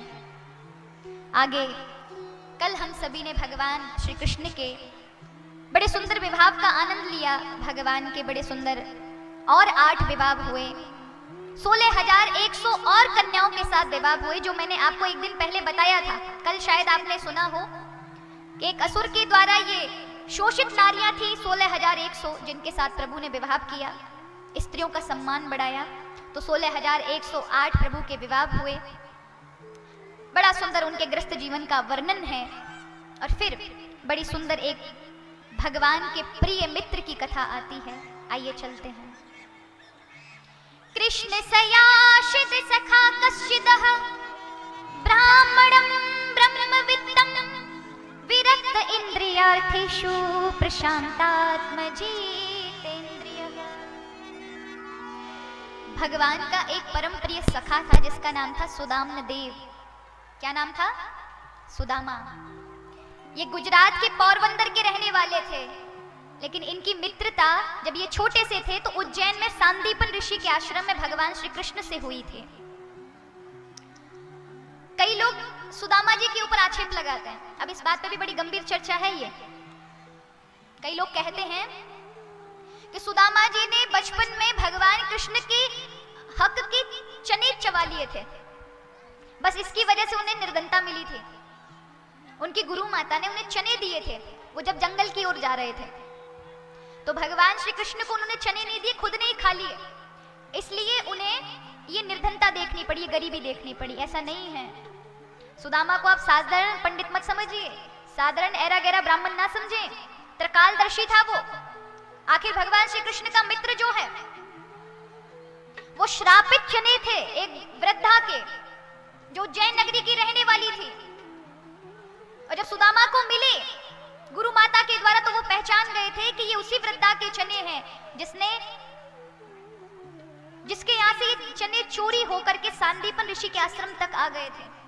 मेरे पास समय नहीं है कि उस विस्तृत चर्चा तक जाऊं, क्योंकि आगे और भी आप लोग कार्यक्रम रखे हैं और हमें भी निकलना है, नहीं तो बहुत विस्तृत चर्चा होती। उस बुढ़िया के चने थे ये। इस बुढ़िया ने कई दिनों तक कुछ नहीं खाया था। एक दिन रात्रि के समय कोई राहगीर गुजर रहा था, तड़पते हुए उसे देखा तो चने उसके हाथ में थे, दे गया। इस बुढ़िया ने सोचा अब तो रात होने को आई, कल सुबह इन चनों से अपने जीवन की शुरुआत करूंगी। और रात्रि में कुछ चोर चोरी करके उसकी कुटिया में छुप गए। गांव वाले पीछे आ रहे थे ना, पीछा करते हुए। वो बुढ़िया के उस चनों को उन्होंने सोचा इसमें कुछ रुपया पैसा है, उठाया अपने पोटली में डाल करके और सांदीपन ऋषि के आश्रम के पीछे अपना हिस्सा बांट रहे थे। और वो चने की पोटली देखी, खोला तो उसमें चने थे, फेंक दिए वहीं। और वही चने उठाकर गुरु माता ने, क्योंकि सुबह झाड़ू लगा रही थी, उसे वो चने मिल गए। और जाते हुए कृष्ण सुदामा को देखा कि गुरु ने आज्ञा दी लकड़ी ले आओ, तो बेचारे बालक के न जाने कब तक लौटेंगे। उठा के वो चने सुदामा को दे दिए कि पुत्र न जाने कब तक लौट कर आओ, मित्र दोनों बांट कर खा लेना। और सुबह जब बुढ़िया उठती, चारों ओर चने देखती, कहीं नहीं मिलते, तो प्राण बाहर निकलने को थे, तो इसने श्राप दे दिया, जो मेरे अन्न को छीन कर ले गया है, जो भी उन चनों को खाएगा, जिस प्रकार मैं तड़प रही हूं भूख से, प्रतिदिन तड़पेगा। ये श्राप था उन चनों को। और ब्राह्मण सुदामा जानते थे कि अगर ये चने कृष्ण को दे दिए तो कृष्ण के तो रोम रोम में ब्रह्मांड है, अंग अंग में ब्रह्मांड है, सारे जीव भूख से तरसेंगे, क्यों ना मैं ही खा लूं। और उन्होंने खा लिया। भगवान कृष्ण ने अगर उनको दिया है तो कोई एहसान नहीं किया उस पर, बल्कि उसने जो दिया है वो लौटा कर के प्रभु ने उसे प्राप्त कराया है।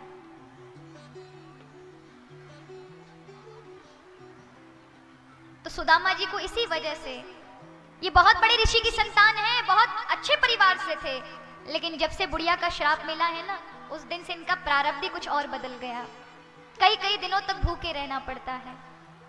इनकी धर्मपत्नी सुशीला ने एक दिन पूछ लिया, हम बार बार भूखे मरते हैं, मैंने सुना है आपके मित्र द्वारिकाधीश हैं, आप जाते क्यों नहीं उनके पास? कहने लगे, देवी वो मेरा मित्र तो है, पर मित्र के सामने हाथ फैलाए नहीं जाते। मेरे जीवन का ये अभिमान स्वाभिमान है कि मैंने कभी किसी के सामने मांगा नहीं है, मैं नहीं जाऊंगा। सुशीला ने कहा, ठीक है, मांगने मत जाओ, कम से कम दर्शन तो कर आओ।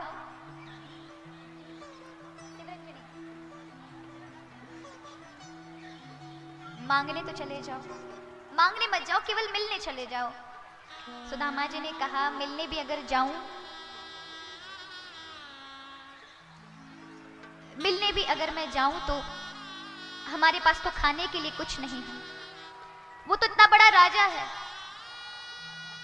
क्या दूंगा उसे अगर उसके समक्ष गया तो? सुशीला दौड़कर रसोई में गई तो देखा सारे बर्तन खाली पड़े हैं। एक अन्न का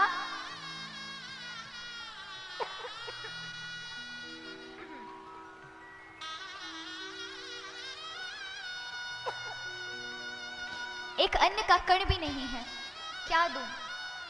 दौड़कर अपनी पड़ोसिन के घर गई, पड़ोसिन से कहा, बहन मेरे पति द्वारिका जा रहे हैं, कुछ चावल हो, कुछ सामग्री हो तो दे दो, मेरे पति जब आएंगे ना तो तुम्हें सूद सहित, ऋण सहित इसको लौटा दूंगी। अब आप जानते हो गरीब का पड़ोसी गरीब ही हुआ करता है। उस महिला ने भी कहा, बहन तो थोड़ी देर पहले आ जाती तो एक सेठ के चावल आए थे साफ होने के लिए, अभी अभी उसका नौकर उठाकर ले गया, और जो कुछ बच गया था वो हमने अपने परिवार में खा लिया, ये तो केवल छानन रह गई, कूड़ा रह गया है, अगर तुझे इसमें से कुछ मिले ना तो निकाल ले। और जब उस देखा उस ओर आंख कूड़े की ओर, जिसमें एक दाना नहीं था केवल छिलके के अलावा, पर वो जानती थी कि सर्वस्व भगवान श्री हरि जानते हैं कि हमारे पास कुछ है नहीं। वही 4 मुट्ठी वही छिलके भर दिए उस कपड़े में, रोते हुए, हे हरि हमारे पास अन्न नहीं है, लेकिन आप सब कुछ समझते हैं, जानते हैं, हमारे घर की दशा को समझते हैं, अन्न के लिए हम तरसे हुए, आपको अन्न कहां से देंगे? ये दुनिया की नजर में बेकार चीज हैं, लेकिन हमारी नजर में ये इनकी भी कीमत है। अपने पति से कहा, देखना मत, द्वारिकाधीश को दे देना। वो अगर पूछे कि किसने दिए तो बोल देना कि तुम्हारी एक बावरी सी भाभी है, उसने दिए। सुदामा जी लेकर चल दिए आगे। रास्ते में नदी पड़ी, बड़े बड़े सेठ पार हो रहे थे, बड़े बड़े मल्ला लगे हुए थे, नावों को खे रहे थे।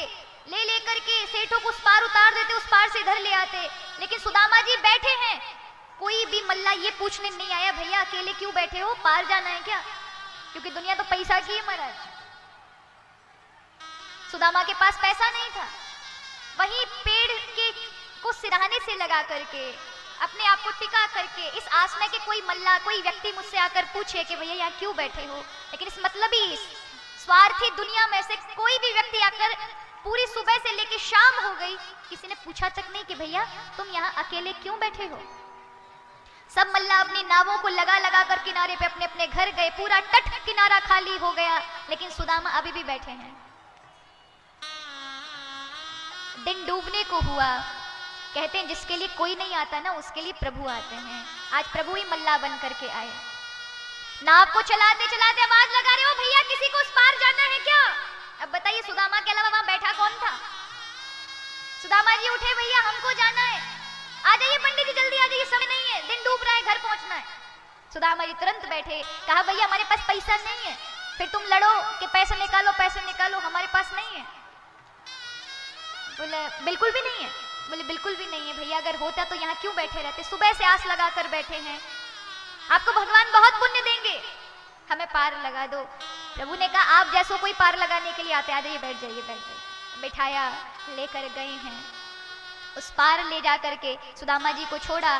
सुदामा जी थोड़ी दूर चले, लेकिन फिर थक गए, क्योंकि शरीर का साहस नहीं है, कई दिनों से भूखे हैं।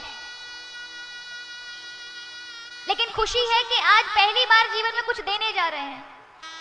वो लोगों की नजर में एक तुच्छ चावल ही थे, लेकिन सुदामा के लिए तो बेशकीमती चीजें थी, क्योंकि उसके बहाने उसे मित्र से मिलने को मिलेगा। प्रभु ने देखा थक गया है, सुदामा को निद्रा दे दी और सीधे द्वारिकापुरी में रख दिया। सुबह सुदामा उठे तो क्या देखा, बड़े बड़े लोग हैं, बड़े बड़े महल, बड़े बड़े हाथी घोड़े, बड़े बड़े सुंदर स्त्री पुरुष जा रहे हैं। पूछा भैया इस नगरी का क्या नाम है? सबने कहा द्वारिकापुरी है। सुदामा जी बड़े प्रसन्न हो गए। सबसे पूछ रही भगवान कृष्ण का महल कौन सा है? सबने कहा सारे महल भगवान कृष्ण के, लेकिन जो सामने है ना वो रुक्मिणी का महल है, वहां भगवान की धर्म सभाएं लगती हैं, वहां आप जाइए। और कथा ऐसी आती है कि सुदामा जी जब पहुंचे हैं, सुदामा जी जब गए हैं, तो किसी भी द्वारपाल ने सुदामा जी को धक्का नहीं दिया। ये जो प्रसंग आते हैं कि लोग कहते हैं कि ब्राह्मण को द्वारपालों ने धक्का दिया, ये रोमांच के लिए बनाए गए हैं, शास्त्रों में इनका कोई प्रमाण नहीं है। लेकिन एक सीमाएं, एक मर्यादा होती है। उस समय मध्याह्न समय था, 12 बज गए थे, भगवान भोजन करने के लिए बैठ गए थे। और उस समय अंदर महल के अंदर प्रवेश हर किसी का नहीं हो सकता है, तो द्वारपालों ने रोका है। सुदामा जी कहते हैं भैया मैं पोरबंदर गुजरात से आया हूं, मेरा नाम सुदामा है, मैं अपना क्या परिचय दूं? मैंने कुछ ऐसा कार्य नहीं किया संसार में जिसका मैं परिचय दूं, बस मैं कृष्ण का मित्र हूं, यही मेरा परिचय है। अपने राजा को जाकर ये कह दो कि तुम्हारा एक मित्र आया है जो गुजरात का रहने वाला है, नाम सुदामा है। अगर वो कह देंगे, और भैया देखो उनके पास समय हो तभी बोलिएगा, अगर वो व्यस्त है तो कोई बात नहीं, मुझे बता देना, मैं यहीं से देहरी चूम करके चला जाऊंगा। देखिए सुदामा का प्रेम। हम होते हैं, हमें पता चलता है कि हमारा वो मित्र बड़ा आदमी बन गया है तो जिद करने लग जाते, कैसा नहीं मिलेगा ये, पहले तो हमारे साथ खाना खाता था, आज बड़ा हो गया तो बस अपने आप में घमंड आ गया, उसे खूब सुना देते हैं। लेकिन सुदामा जैसा हृदय देखें, वो कहता है अगर वो व्यस्त हैं तो मत बोलिएगा, अगर वो थोड़ा बहुत भी आपको लगे कि अवकाश में हैं तो मेरी बात रख देना। अगर वो कह देंगे कि मैं जानता हूं बुला लाओ तो मैं आपके साथ चलूंगा। अगर वो जानने से इनकार कर देते हैं कि मैं नहीं जानता कौन सुदामा, तो भैया ये बात मुझे आकर बता देना, मैं आपसे दोबारा नहीं कहूंगा, यहां ही से लौट जाऊंगा। तो आइए सुदामा क्या कह रहे हैं। कौन सा स्केल है? आज सुदामा जी कहते हैं, पहुंचे हैं दरवाजे पर, द्वारपालों से कहा, अरे द्वारपालो कन्हैया से कह दो, अरे द्वारपालो कन्हैया से कह दो, कि दर पे सुदामा गरीब आ गया है, कि दर पे सुदामा।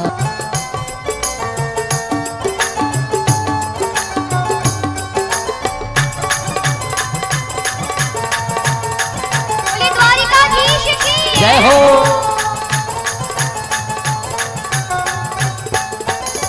न सर पे है पगड़ी, न तन पे है जामा, बता दो कन्हैया को नाम है सुदामा, बता दो कन्हैया को नाम है सुदामा, बता दो कन्हैया को नाम है सुदामा।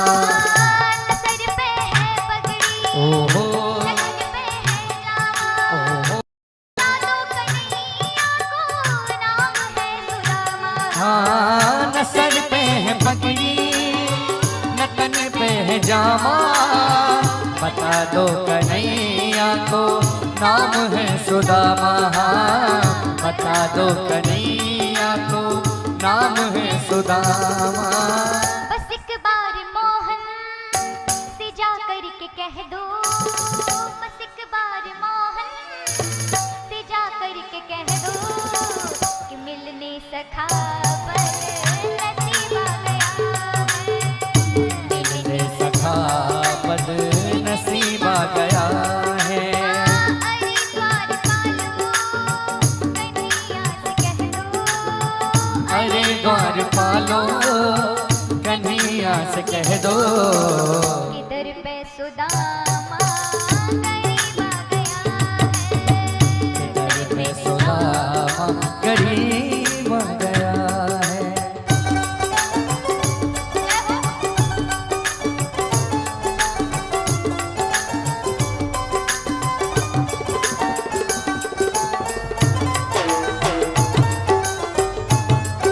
बोलिए भक्त सुदामा देव की जय हो।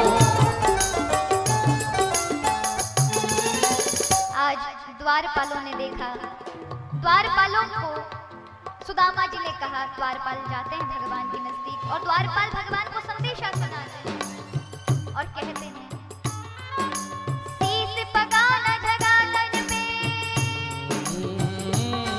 प्रभु जाने को आई बसों के ही ग्रामा, धोती पटी सिलटी दुपट्टी, और पाए उखाड़न की नहीं सामा, द्वारिका करुणा करके करुणा निधि हुई, पानी परात को हाथ छू नहीं, नैनन के जल सो पग धोए, नैनन के जल सो पग धोए, नैनन के जल सो पग धोए, हाँ, नैनन के जल सो पग धोए, बराबर में अपने सुदामा बिठाए, चरण अश्रुओं से शाम ने धुलाए, चरण आंसुओं से शाम ने बुलाए, चरण अश्रुओं से शाम ने धुलाए, बराबर में अपने सुदामा बैठाए, चरण अश्रुओं से शाम ने धुलाए, ओ बराबर में अपने सुदामा बैठाए, चरण आंसुओं से शाम ने धुलाए, हाँ चरण आंसुओं से शाम ने धुलाए। न घबराओ प्यारे जरा तुम सुदामा, न घबराओ प्यारे जरा तुम सुदामा, खुशी का समा तेरे करीब आ गया है, खुशी का समा तेरे करीब आ गया है, खुशी का समा तेरे करीब आ गया है, खुशी का समा तेरे करीब आ गया है, दर पे सुदामा करीब आ गया है, दर पे सुदामा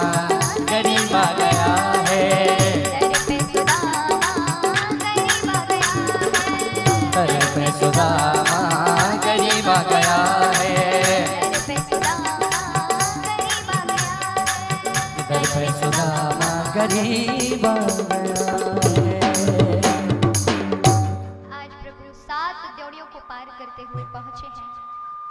सुदामा जी को हृदय से लगाया, लेकर आए हैं। पूरा राज सभा, पूरा द्वारिका देख रही है, भैया ऐसा आयो कौन है। जाके कहा ठाकुर जी भागते हुए गए। भैया आज तक ब्रह्मा जी आए, ब्रह्मा जी के लिए कभी नहीं भागे। लगता है कि ये कोई बहुत बड़ा, कोई भजनानंदी है, कोई बहुत बड़ा वैरागी है। तो आज सुदामा जी ने हृदय से ठाकुर जी को लगाया, ठाकुर जी ने सुदामा जी को लगाया, लेकर आए हैं। आज प्रभु ने स्नान कराया, अपने हाथों से सुदामा को वस्त्र पहनाए हैं, आभूषण पहनाए, अपने राज सिंहासन पर बिठा दिया, जिस पे वे स्वयं बैठते थे, चरणों पर बैठ गए। सुदामा जी को सबसे मिलवाया, सुदामा जी का परिचय दिलाया कि भैया इनसे बड़ा आज तक मेरा कोई मित्र नहीं है, यही मेरे सबसे प्रिय, सबसे जिसे कहते लंगोटिया यार हैं। आज सब बड़े खुश हैं। आज ठाकुर जी ने कहा सुदामा भैया कुछ मेरे लिए कुछ लेकर नहीं आया घर से।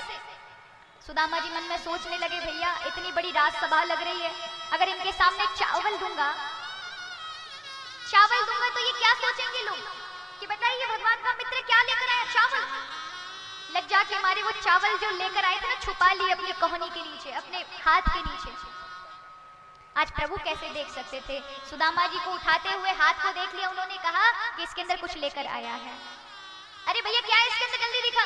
सुदामा जी कहने लगे कुछ नहीं है, लेकिन ठाकुर जी ने तो अब छीन ली पोटली। सुदामा जी देखते रह गए, विवश हैं, अब लोग देखेंगे क्या कहेंगे, लेकिन द्वारिकाधीश के भाव को कौन जान सकता है। ठाकुर जी ने पोटली खोली है, आज चावल देखे तो प्रभु रो पड़े। अरे मेरी मैया की याद दिला दी भैया सुदामा, ये चावल नहीं ये अमृत है। मेरी मैया रोज मुझे चावलों की खीर बना के खिलाती थी। अरे भैया मेरी भाभी ने बड़ी बेशकीमती चीज भेजी है मेरे लिए। आज एक मुट्ठी उठाई और चावल नहीं थे, वो छिलके थे, खा लिए एक मुट्ठी। एक लोग की संपत्ति सुदामा की। दूसरी मुट्ठी उठाई, मेरी सारी संपत्ति सुदामा की। तीसरी मुट्ठी उठाकर लक्ष्मी जी को देने वाले थे, रुक्मणी जी ने हाथ पकड़ लिया, प्रभु कम से कम मुझे तो अपनी सेवा में रखिए, आप सब कुछ दे दीजिए, कोई परवाह नहीं है, लेकिन कम से कम मैं आपकी अर्धांगिनी हूँ, पत्नी हूँ, मुझे अपने समीप रखिए। आज बहुत कुछ दे दिया सुदामा को, लेकिन सुदामा को खुद को पता नहीं चला कि उसे मिला क्या है। देनो हुतो सो दे दियो, विप्र न जानी बात। आज सुदामा जी को कुछ पता न था। कहते मित्र वही है, कभी मित्र को आवश्यकता लगे ना तो उसकी मदद ऐसे कर दो कि उसको बाद में पता चले, लेकिन दुनिया वालों को और घर के रिश्तेदारों को, परिवार को पता तक ना चले। ये होती मित्रता। आजकल तो ढिंडोरा पीट देते कुछ देंगे तो, हमने ये सहयोग दिया, हमने ये सहयोग दिया, ये मित्रता नहीं है। आजकल मित्र भी बड़े मतलबी हैं। पर सुदामा जी आज जाते हैं फिर अपनी नगरी की ओर, तो क्या देखते हैं कि द्वारिकापुरी में जैसे महल थे, उनसे भी बड़े सुंदर सुंदर, उनसे भी बड़े प्यारे प्यारे महल, बड़े बड़े सुंदर राजपाट देखा। समझ गए कि ये द्वारिकाधीश ने मुझे दिया है। रोने लगे, हे भगवान मुझे संपदा नहीं चाहिए थी, मुझे तो आप चाहिए थे, ये संपदा अब मुझे नहीं चाहिए, मैं वन को जा रहा हूँ। संपत्ति को छोड़कर जाने लगे तो भगवान पीछे से आवाज लगाते हैं, ओ सुदामा ये मेरे द्वारा दी गई ऐसे कैसे छोड़कर जा रहा है, वन में भी तो तू मुझे ढूंढने जा रहा है, मैं तो यहाँ पर हूँ। सुदामा जी चरणों में पड़ गए, कहने लगे प्रभु ये माया है, ये मुझे लग जाएगी तो सुख संपत्ति में मैं आपका नाम भूल जाऊंगा, आपको भूल जाऊंगा। तब प्रभु ने कहा ये मेरा प्रसाद है, तुम नहीं भूलोगे। और यहाँ सुदामा जी ने 36,000 वर्ष तक राज्य किया है। सुदामा की कथा के बाद, क्योंकि सीधे अब जल्दी संक्षिप्त में स्पर्श कराते हुए भागवत कथा को लेकर जाना पड़ेगा।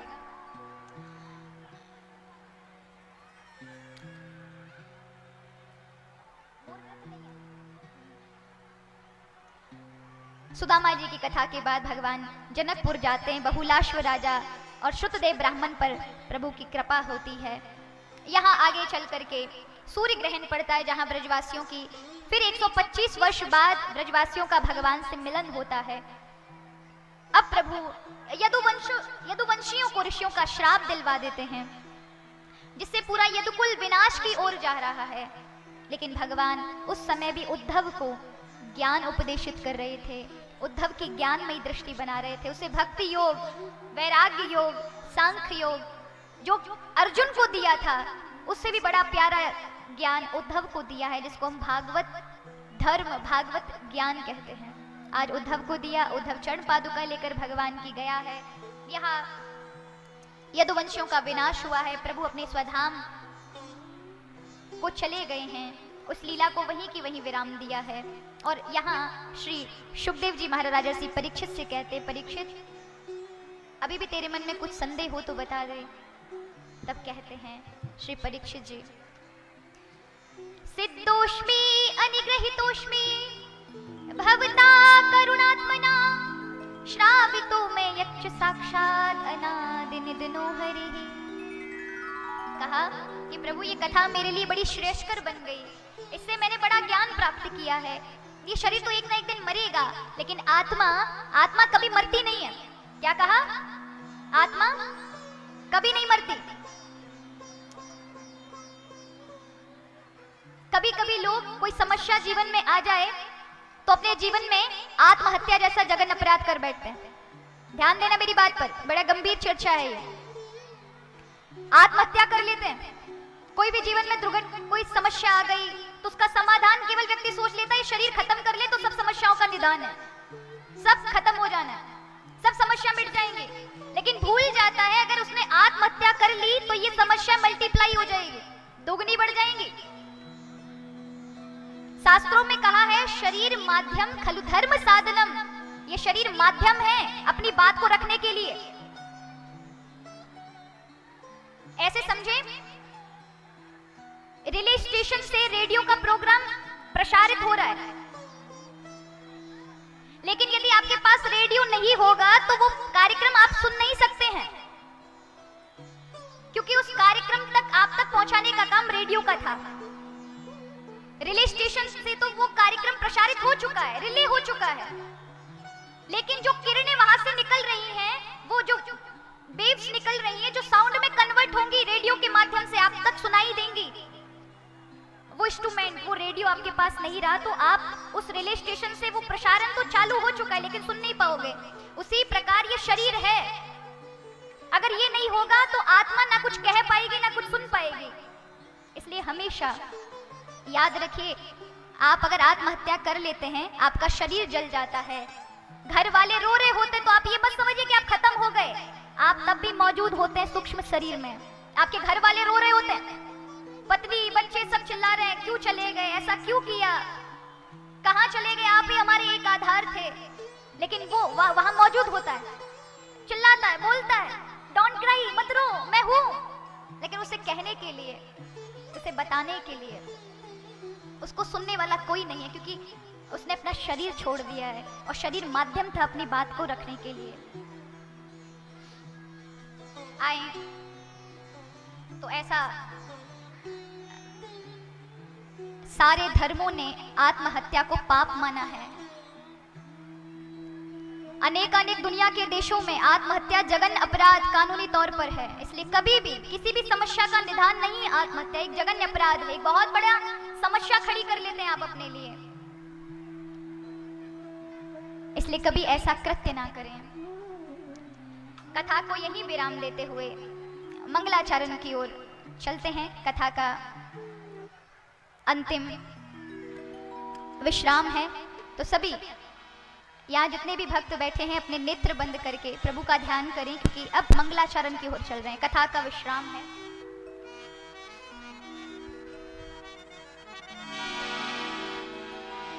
योगींद्राय तदात्मनाथाय भगवद्राताय कारुण्य तक्षुदं विमलं विशोकममृतं सत्यं परं धीमहि। नाम संकीर्तनं यस्य सर्व पाप प्रणाशनं प्रणामो दुःख समनं तं नमामि हरिं परम्। इति श्रीमद्भागवते महापुराणे वेयासिक्यां पारमहंस संहितां समाप्त द्वादश स्कंदः। बोलिए श्रीमद्भागवत महापुराण की जय हो, श्री राधा रानी सरकार की जय हो। ये केवल 5 मिनट के लिए, फिर पता नहीं ठाकुर जी ने मुझे दोबारा आप लोगों से मिलवाया या नहीं मिलवाया। कम से कम आज के दिन तो जयकार बोल लें, और दिन बोले या ना बोलें, क्योंकि आज ही का मौका है। ये बाद में आपको मैं नहीं बोलने आऊंगी कि आप ताली बजाएं, भजन गाएं, कथा श्रवण करें, ये तो आपके ऊपर है। 7 दिन की कथा में थोड़ी बहुत भी आप लोगों ने शिक्षा ली होगी तो अपने जीवन में उसे अपनाएंगे, और नहीं तो मेरा कार्य था यहाँ सेवा देना, और उसे आप ग्रहण करें ना करें वो आपके ऊपर है। भगवान के यहाँ तो मेरे द्वारा लिखा जा चुका है कि मैंने 7 दिन अपनी पूर्ण जो मेरे जीवन में मुझे दिया जा सकता था वो सब मैंने यहाँ से अपनी व्यासपीठ से आप सबको दिया है। अब आपके ऊपर है कि आप उसे कितना ग्रहण करते हैं, कितनी श्रद्धा के साथ आप लोगों ने श्रवण किया है और कितनी मनोरंजता के साथ आप लोगों ने उसे ग्रहण किया है। अगर श्रद्धा से किया होगा तो आपके जीवन में कथा काम आएगी, और मनोरंजन से किया होगा तो तमाशा बनकर रह जाएगी। अब वो आपकी पात्रता है कि आपने उसे किस तरह से ग्रहण किया, आपका किस प्रकार का विचार था, किस प्रकार की आपकी पात्रता थी, किस प्रकार का आप लोगों का जीवन था। बस लेकिन मेरी यही सही प्रभु से यही प्रार्थना रहेगी, प्रभु आपके जीवन में श्रद्धा सही थी वो ज्ञान जाए, कि आपके जीवन में भी भक्ति का प्रवेश हो, आप भी प्रभु के हों, आपके जीवन में भगवत भक्ति आए और भगवत भजन अधिक से अधिक इस जीवन में अच्छे सत्कार्य हों आपके हाथों से, दीन दुखियों की सेवाएं हों, और फिर आनंद के साथ ये जीवन व्यतीत हो। तो आइए एक भजन, फिर उसके उपरांत आरती में प्रवेश करते हैं।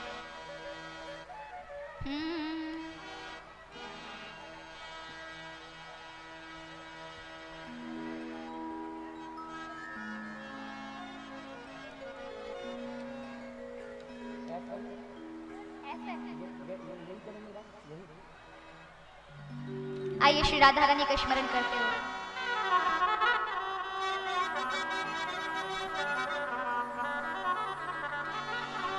बरसाने वाली तेरी महिमा न्यारी, सबकी दुलारी मेरी प्यारी प्यारी श्री राधा, श्री राधा मेरे मन की हर लो बाधा, स्वामिनी श्री राधा मेरे मन की हर लो बाधा, स्वामिनी श्री राधा मेरे मन की हर लो बाधा, स्वामिनी श्री राधा मेरे मन की हर लो बाधा, स्वामिनी श्री राधा स्वामिनी श्री राधा, स्वामिनी श्री राधा, स्वामिनी श्री राधा, स्वामिनी श्री राधा मेरे मन की, हाँ मेरे मन की हर लो बाधा, स्वामिनी श्री राधा मेरे मन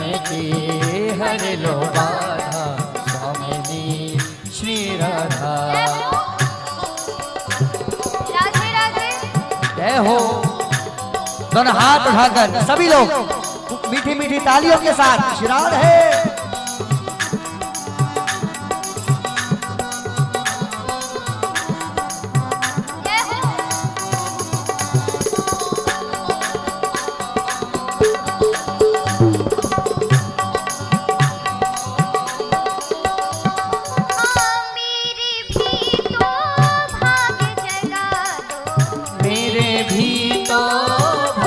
जगा दो मेरे भी तो भाग्य जगा दो, मेरे भी तो भाग्य जगा दो,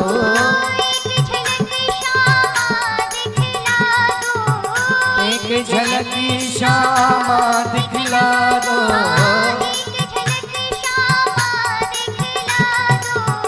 एक झलक श्यामा दिखला दो,